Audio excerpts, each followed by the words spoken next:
戰亡的最好辦法。亡人生西方以後，對於戰亡等事，須以念佛吃素為主，切戒酒肉魚葷。如果係要為住功德大、用長省，最好請幾位僧尼嚟幫助念佛。日數嘅多少，要睇自己經濟情況點樣嚟決定。對於念佛戰亡，最好家屬人等多多參加，因為家屬有情愛嘅關係，念佛比較他人會親切一啲。念佛無論出家嘅僧人或在家嘅俗人，如果有懇切至誠嘅心，功德就大。凡每日念佛功德，須於靈前代亡人回向往生西方。咁樣，亡人如果係已生西方，亦都能夠增高蓮花嘅品位；如未往生，亦能仗此念佛功德力量嘅緣故，亦得往生西方。世俗上嘅人，大多數都把誦經、拜懺、放嚴口等視為奇德，念佛呢就作尋常。呢啲都係不懂佛理嘅人。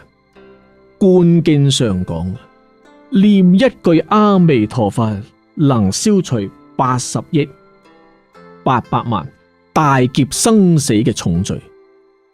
邊個敢講念佛係尋常呢？由觀經下品上生文中講聽到12部經首提嘅名字，消除1000劫極重惡業。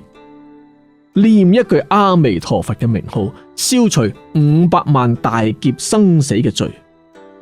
又講，但能聽到阿彌陀佛嘅名，除無量大劫生死嘅罪。呢個喺經中都有根據有證明嘅，唔係空講嘅。咁樣對比起嚟，就可以知道念佛嘅功德最大啦。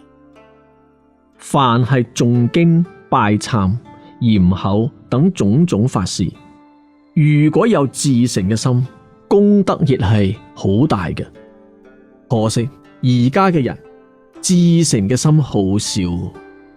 印光祖師講現在嘅僧人多數係敷衍了事，不能如法，只求場面好看，徒作虛徒。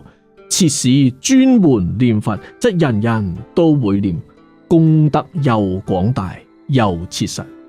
如將念佛功德回向給法界眾生，同生西方，則功德就更加廣大得多啦。